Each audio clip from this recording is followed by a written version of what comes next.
Meus irmãos e minhas irmãs, paz e bem. Comumente no ano litúrgico, nós temos muitas celebrações de Maria que vão em decorrência de uma celebração do Cristo. Então hoje nós celebramos o Imaculado Coração de Maria, que é sempre no sábado seguinte à solenidade do Sagrado Coração de Jesus. Celebrar Maria ou celebrar os santos é sempre celebrar a força do mistério pascal na vida dessa pessoa. Então nós não celebramos diretamente Maria, mas a obra da ressurreição do mistério pascal de Cristo que produziu frutos concretamente hoje nessa memória na Virgem Maria. E vejam que como importância litúrgica é muito menor, porque nós temos na estrutura do ano litúrgico as memórias, que é uma celebração de menor importância. Depois nós temos as festas e as solenidades.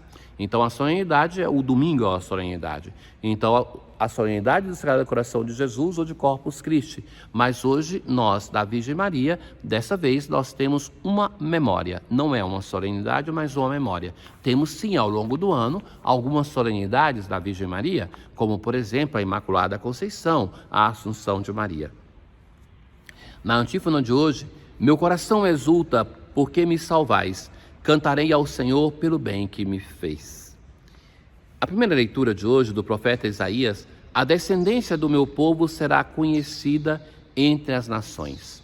Já na interpretação que nós fazemos do proto-evangelho, aquela promessa que se faz aos nossos progenitores de que a descendência vai esmagar a cabeça da serpente, nós interpretamos que aquela descendência é a Virgem Maria.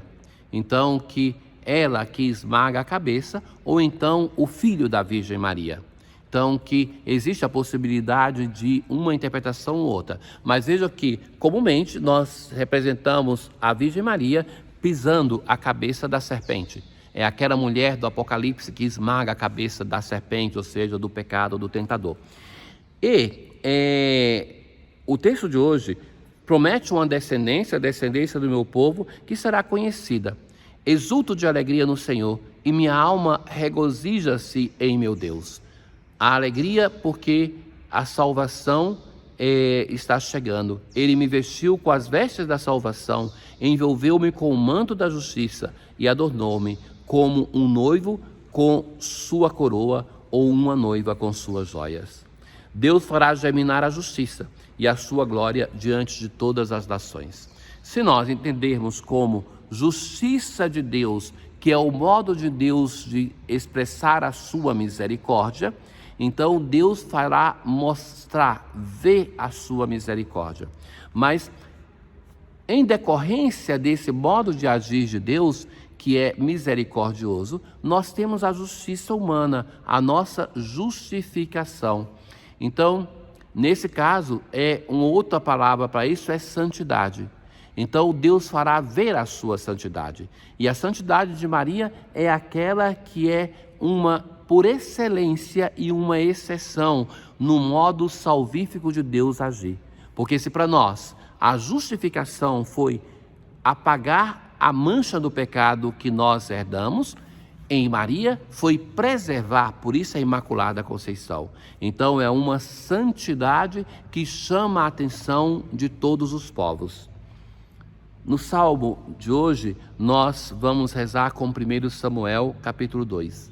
Exulta no Senhor meu coração, e se eleva a minha fronte no meu Deus. O arco dos fortes foi dobrado, foi quebrado, mas os fracos se vestiram de vigor.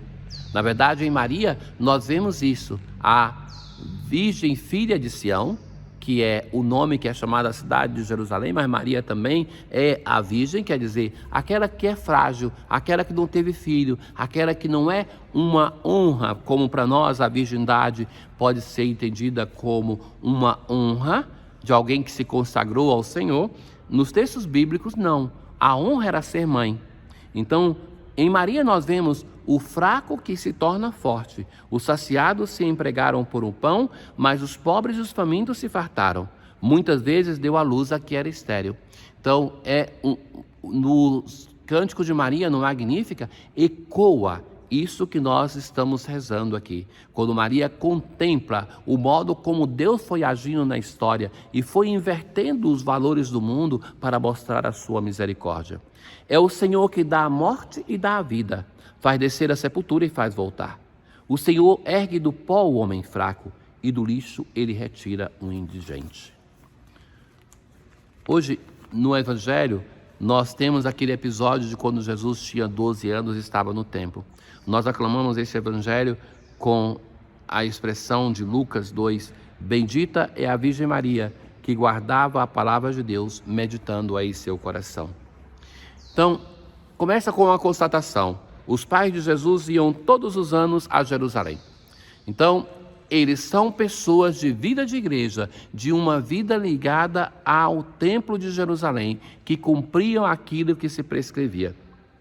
Essa peregrinação era prevista mais de uma vez por ano, mas não era fácil se locomover naquele tempo. Então, era uma peregrinação que já era muito difícil, algumas pessoas já não iam. E aqueles que eram mais cuidadosos peregrinavam todos os anos ao templo de Jerusalém. Por isso essa expressão de Jesus. Os pais de Jesus iam todos os anos a Jerusalém. E dizer isso é dizer que eram pessoas cuidadosas de uma vida eclesial, de uma vida da prática da lei. Quando Jesus completou 12 anos, e esse completar 12 anos quer dizer um fato que é 12 anos era a maior idade de um menino em Jerusalém. Quando era uma criança, o menino podia ir com a mãe ou com o pai. E era a última vez que ele podia ir, era com 12 anos, com a mãe ou com o pai. Isso explica por que Maria pensava que Jesus estava com José, José pensava que estava com Maria. E então subiram como era de costume. Mas o menino ficou em Jerusalém. Maria e Jesus então começam a procurá-lo. Não o tendo encontrado, voltaram a Jerusalém à sua procura. 3 dias depois o encontraram. 3 dias, lembram uma outra coisa? Que Jesus também vai ficar no túmulo 3 dias. Então, os 3 dias da morte de Jesus. Aqui já é um prenúncio desse distanciamento, desta experiência que faz a igreja de estar 3 dias sem o seu Senhor. Então, quando volta, o menino estava sentado ali, escutando e fazendo perguntas no meio dos mestres. E todos estavam maravilhados com sua inteligência e suas respostas. Ao vê-lo, seus pais ficaram muito admirados e sua mãe lhe disse: veja, aqui, essa frase demonstra uma coisa, que os santos não estão prontos. Eles precisam de crescimento. Maria vai dizer uma coisa a Jesus, que Jesus vai responder docilmente, corrigindo-a, e que mostra que Maria ainda tem que compreender quem é esse seu filho. Meu filho, por que agistes assim conosco? Olha que teu pai e eu estávamos angustiados à tua procura. Este pai que Maria fala é José. Jesus respondeu: por que me procuráveis? Não sabeis que devo estar na casa de meu pai? Esse pai que Jesus responde é Deus. Eles, porém, não compreenderam as palavras que lhe disseram. Então, aquilo que vai acontecer muitas vezes nos evangelhos com os apóstolos, mas que também aqui, Maria e José, os dois não conseguem compreender aquilo que Jesus está dizendo. Jesus desceu, então, com seus pais para Nazaré. Então, Jesus corrige a expressão de Maria, mas volta, era-lhes obediente, volta com eles, obedecia. Sua mãe, porém, conservava no coração todas essas coisas. Então, sua mãe escutava e fazia discernimento, ruminava a palavra de Deus. A palavra de Jesus é a palavra de Deus. E a palavra de Deus deve sempre ser um incômodo, que nos chama à conversão, que nos chama a guardar no coração, como fez Maria.